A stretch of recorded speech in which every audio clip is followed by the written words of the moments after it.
कांग्रेस सांसद राहुल गांधी दिन ब दिन बीजेपी की परेशानी बढ़ाते हुए नजर आ रहे हैं।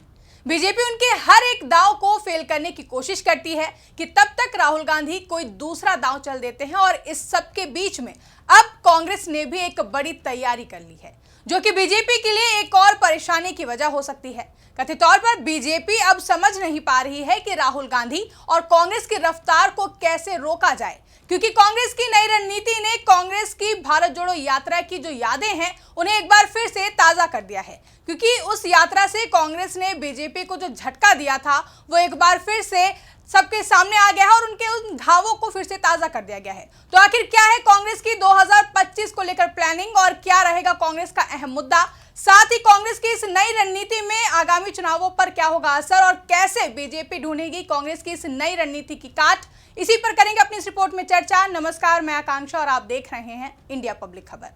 साल 2022 के आखिर में शुरू हुई कांग्रेस की भारत जोड़ो यात्रा ने हिमाचल प्रदेश और कर्नाटक जैसे राज्य बीजेपी से छीन लिए थे। साथ ही इसी साल हुए लोकसभा चुनाव में भी कांग्रेस ने बीजेपी को करारा झटका दिया था। कहा जाता है कि केंद्र में पीएम मोदी की सरकार के कार्यकाल में ये अब तक का सबसे मजबूत विपक्ष है और उसके पीछे की जो बड़ी वजह है वो कांग्रेस सांसद राहुल गांधी की भारत जोड़ो यात्रा ही है। और इसका असर यह है कि अब संसद और संसद के बाहर विपक्ष अपने हर मुद्दे को लेकर काफी ज्यादा मुखर नजर आ रहा है और केंद्र सरकार पर लगातार हमलावर भी है। हर ओर से विपक्ष पीएम मोदी की सरकार को घेरने का काम कर रहा है, फिर चाहे वो हाल ही में केंद्रीय गृह मंत्री अमित शाह का बाबा साहेब भीमराव अंबेडकर पर दिया गया बयान हो या फिर संविधान और आजादी के मुद्दे पर बीजेपी सरकार को घेरना।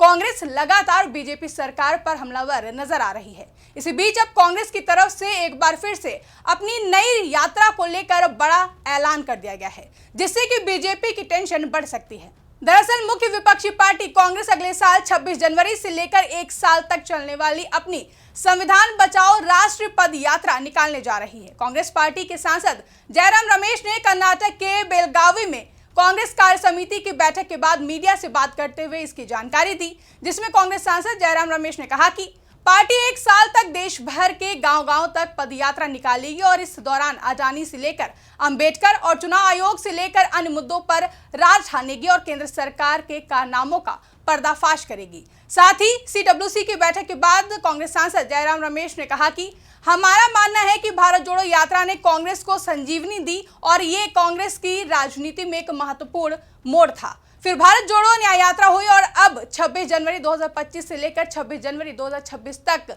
हम संविधान बचाओ राष्ट्र पद यात्रा शुरू करेंगे। हर राज्य में ये यात्रा होगी और इसमें सभी मुद्दे शामिल होंगे।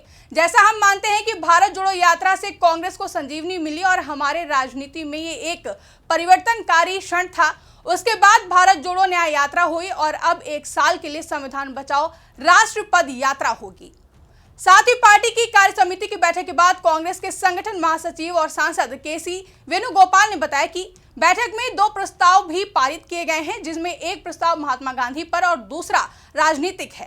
केसी वेणुगोपाल ने कहा कि वर्ष 2025 का साल संगठन में व्यापक बदलाव का होगा। हम व्यापक संगठनात्मक सुधार करेंगे, ये काम तत्काल शुरू होगा।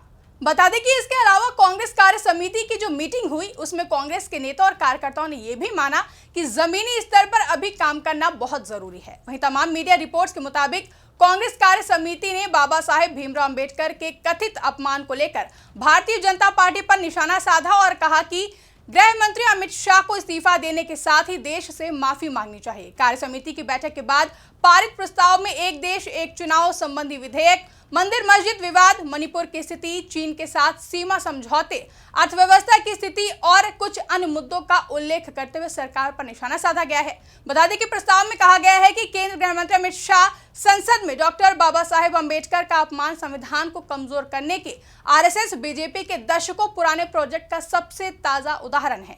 कार्य समिति केंद्रीय गृह मंत्री अमित शाह के इस्तीफे के साथ साथ देश से माफी मांगने की मांग दोहराती है। साथ ही प्रस्ताव में कहा गया कि कार्य समिति हमारे लोकतंत्र में लगातार आ रही गिरावट से बेहद चिंतित है। न्यायपालिका, निर्वाचन आयोग और मीडिया जैसी संस्थाओं का कार्यपालिका के दबाव के जरिए राजनीतिकरण किया गया है। संसद की साख को खत्म कर दिया गया है।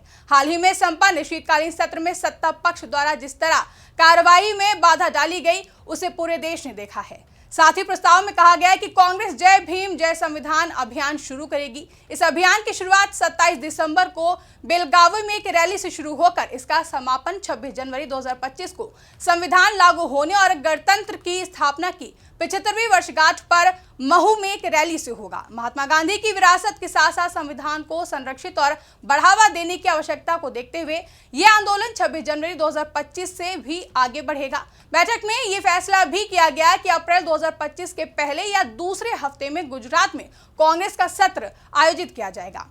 तो अब बात करते हैं कि आखिर ये जो कांग्रेस की तरफ से पदयात्रा निकालने की प्लानिंग की गई है, उसका असर आगामी राज्यों में होने वाले चुनावों पर क्या होगा। तो आपको बता दें कि अगले साल यानी कि 2025 में दिल्ली और बिहार में विधानसभा चुनाव होने को हैं, लेकिन अभी सबसे पहले फोकस दिल्ली विधानसभा चुनावों पर है और उसके बाद फिर बिहार विधानसभा चुनावों पर होगा।